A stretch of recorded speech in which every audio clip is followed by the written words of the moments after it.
Everywhere you turn these days in the drive-by media, cable networks, liberal politicians, and their echo chamber commentators, they're pounding away at the crisis of affordability. Yes, the headlines are screaming it. Younger generations locked out of the housing market, home ownership slipping away, the American dream fading into oblivion. It's all doom and gloom designed to rile you up and make you think that the sky is falling. But is this really a crisis of affordability, or is it something deeper, a crisis of maybe, priorities? You see, what our communities and society really need isn't just cheaper homes. We need a rediscovery of that old-fashioned American value, sacrifice. You can't have it all, folks, but you can have what's most important. It's a choice, and it's yours to make.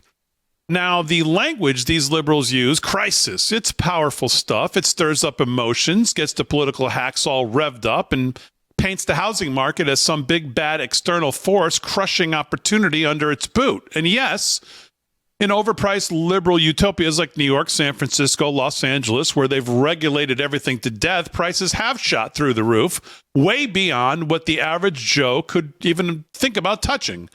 But America's a big country. Beyond those coastal elite bubbles, there are communities, real America, where homes are still attainable if you've got the discipline and the guts to make the sacrifices. The media's obsession with affordability is just obscuring the timeless truth. Sacrifice is eternal and choice is unavoidable. Even with all this media hysteria, affordability isn't some immovable wall. It's a mountain to climb. And mountains, they're daunting for sure, but they're not impossible. The question isn't whether the mountain exists, because it does, but whether you're ready to strap on your boots and actually climb it. That climb demands sacrifice. What are you willing to give up? Those annual vacations to exotic spots, that fancy car that costs more than your first house, dining out every night, clothes bought just to impress the neighbors instead of the ones that actually last. These are choices, pure and simple. Instead of whining and blaming the world like the left wants you to do, there's a golden opportunity here to learn something profound. Sacrifice is the path to ownership. Hardship builds resilience, discipline creates wealth, and sacrifice sharpens your priorities. Affordability isn't the end of the story. It's the challenge that reveals your character. You've got the freedom to make those choices, and those choices will shape your destiny. Look back at the generation before us.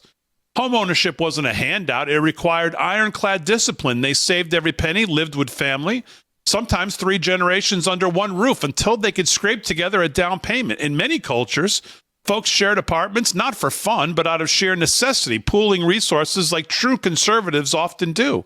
Cars, they bought them outright. No monthly payments bleeding you dry. Vacations, they were rare.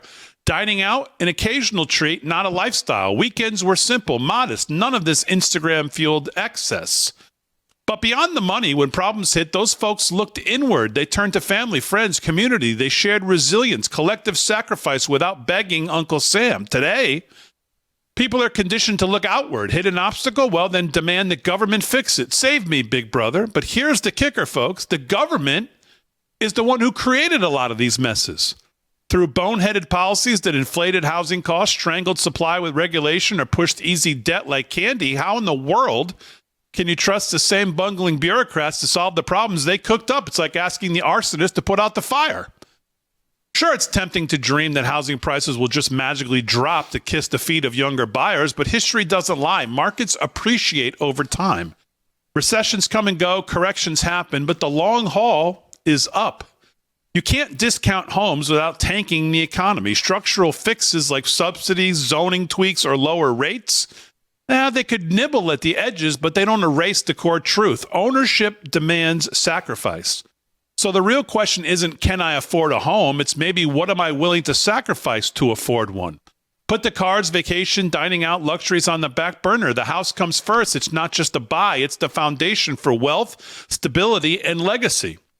The high cost of living, it's more about a lack of competition and a lack of supply, and it's the rotten fruit of our compromised election structure. Let's call it what it is. Our political system has devolved into legalized bribery.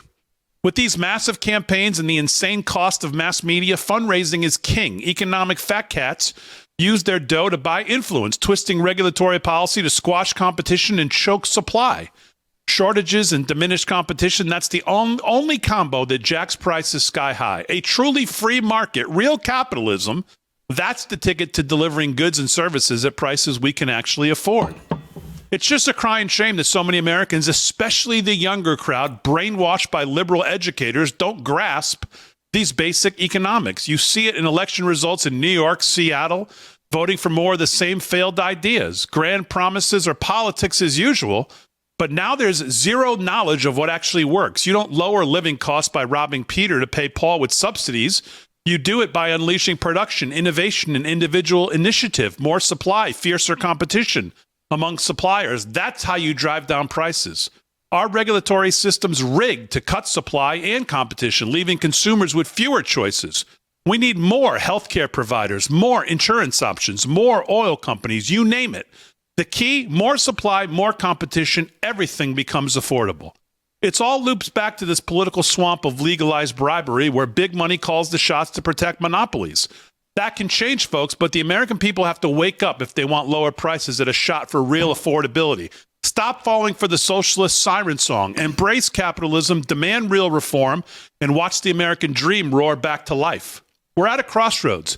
Choose sacrifice and grab ownership, or choose the easy lifestyle and stay a perpetual renter. Look inward, not outward. Lean on family, community, friends. Don't sit around waiting for the government to untangle the knots that they tied. You can't have it all, but you can have what's most important. It's a choice. And it's the choice that decides if the American dream lives on. And that's tonight's first word.